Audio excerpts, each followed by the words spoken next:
I don't foresee that right now, and I do see people in the field today and those who are potential candidates still contemplating whether to run or not.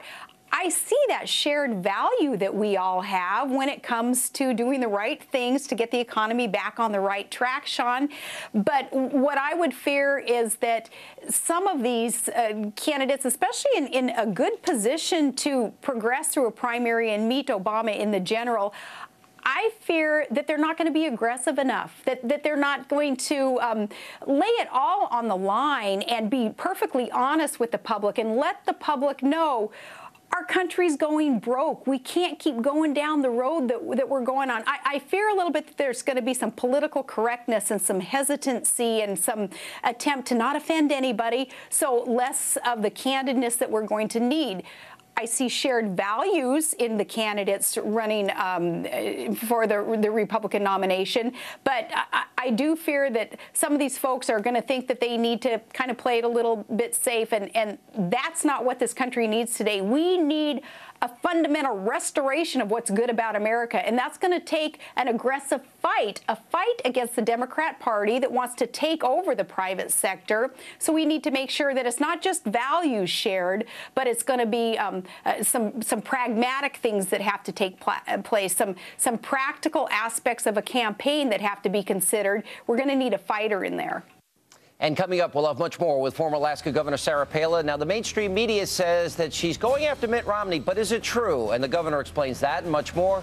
Plus, Wienergate takes another bizarre twist as Congressman Wiener calls the cops, but he's not going after his Twitter hacker. We're going to tell you who he reported to the cops straight ahead. And don't miss my interview this Monday night with former Utah Governor Jon Huntsman. Is he about to join the GOP field? I'll ask him that, much more. Also, Ann Coulter on Monday. Sarah Palin, she dominated the headlines this week with her East Coast bus tour, and here's the final installment of my interview with her on that, her potential presidential aspirations, and much more. You know, the recent public policy polling shows you and Herman Cain tied for second in Iowa with 15% of the vote, and Mitt Romney with 21%. So you're right up there. You haven't announced, you haven't given any indication you'll announce, but you did talk about this fire in the belly issue. I know you spoke about that with Greta. Maybe after this tour, do you have a different perspective? Are you more inclined, maybe now that you want to get in? I'll tell you, this week of touring has been one of the best weeks of my life. It's been an honor to get to meet so many amazing, wonderful Americans who are deeply concerned about the country and do want to restore what's right about America. It's been great being with my family on the trail.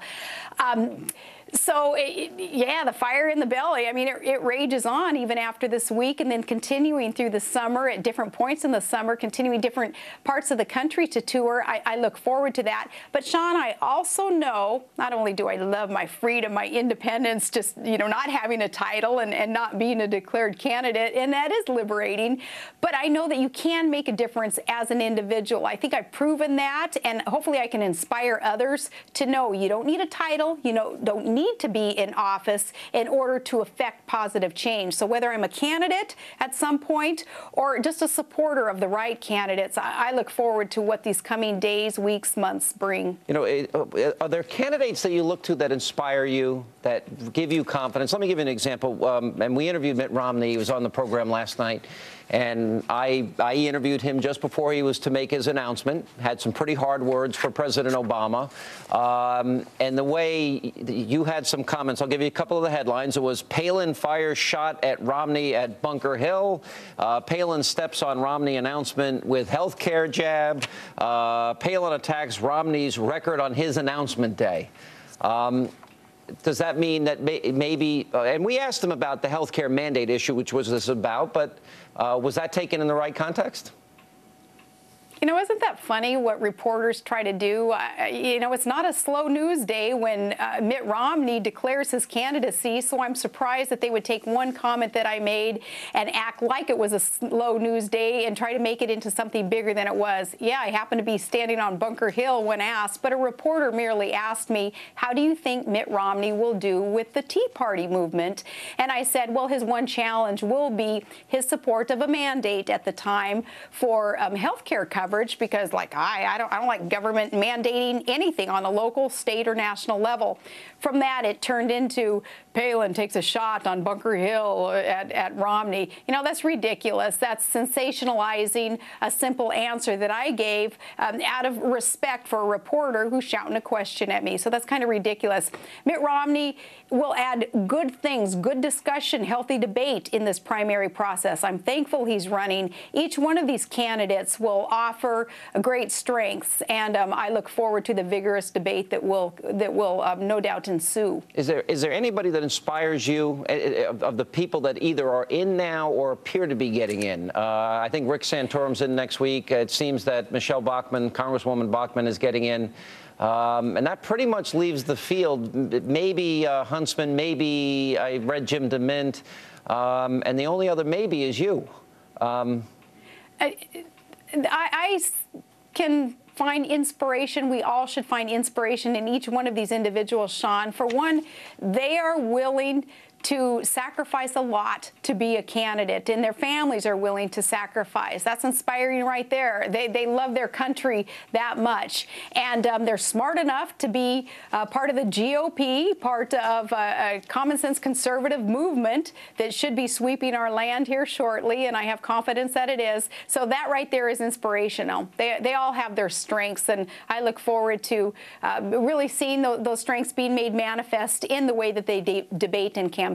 All right, Governor, one more last question, and so back to you for one more second, if I may. With this fire in the belly comment, with this being, as you said, one of the most inspirational weeks of your life, being on tour and meeting people, obviously you're very engaged in the issues, concerned about things, and you've left open the possibility one day you may run. When do you think you'd need to decide by to have a viable campaign where you can compete in Iowa, compete in New Hampshire, South Carolina, those early primary states that matter so much? Well, I've never run any kind of traditional, I guess, or conventional campaign, not in the 2 decades that I've been involved in public service, from the city council and mayor and governor and then vice presidential campaigns. Never have I done anything I think that could be considered real conventional. So I'm not too worried about a conventional timeline to have to follow. I would say that is still weeks away, Sean. But in the meantime, you know, as I'm here in New Hampshire tonight, just being very, very inspired by people who truly know that America is the exceptional nation. And really, there is no alternative for mankind when it comes to governance than what it is that we have here in America and our freedoms. And if we don't restore what it is that we have in America, and hearing from these people encourages me to fight so hard for that, again, whether it's as a candidate or a supporter of candidates, if we don't restore what's good about America, then our country is going to be really no longer the America that we can recognize, and our world will be less safe. So we've got to fight hard. We've got to fight together, and I look forward to these coming weeks and seeing how the field is going to shake itself out. And coming up, former presidential hopeful John Edwards. He was indicted earlier today for allegedly using campaign funds to cover up his extramarital affair so he could land behind bars. Is that possible? Well, we're going to examine that, and you'll hear directly from the former senator about the charges.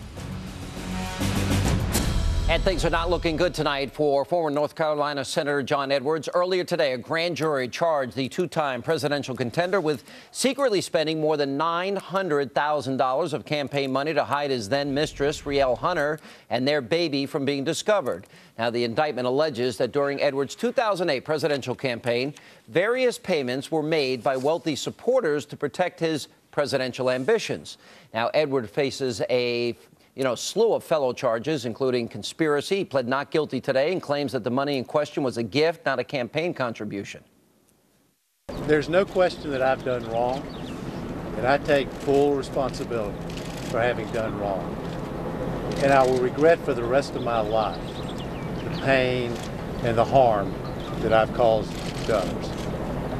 But I did not break the law, and I never, ever thought I was breaking the law. Thank you all very much.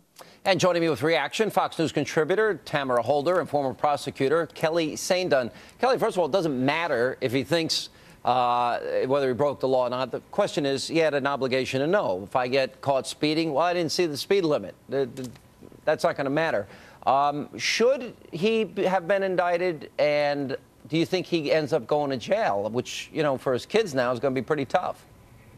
Yes, he's going to go to jail, and he should be indicted. He knew what he was doing was wrong. He was diverting campaign money. He was complicit in making sure that he hid his affair. He lied to us about it, and he is going to end up serving jail time for this.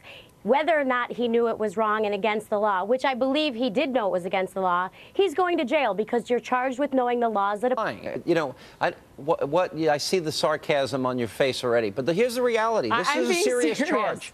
Wait a minute. This is a serious charge. Yeah. And Justice Scalia, in his honest services ruling, specifically said, and I respectfully disagree with Kelly, that you have to know in the law what your conduct is if it's criminal, or you have to know that your conduct is criminal. In this case, this is a very, very gray area. How much is one's duty to disclose? Do they have to disclose their affairs to the public? Do they have to disclose their philanderings? Just because you break your marital vows does not mean you're breaking the law. He's not charged with breaking his wedding vows here. He's charged. Right. Exactly. Wait a minute. Wait, first of all, it's so dumb because he's supposed to be this multi-millionaire, and he's building, what, a 15,000 square foot mansion.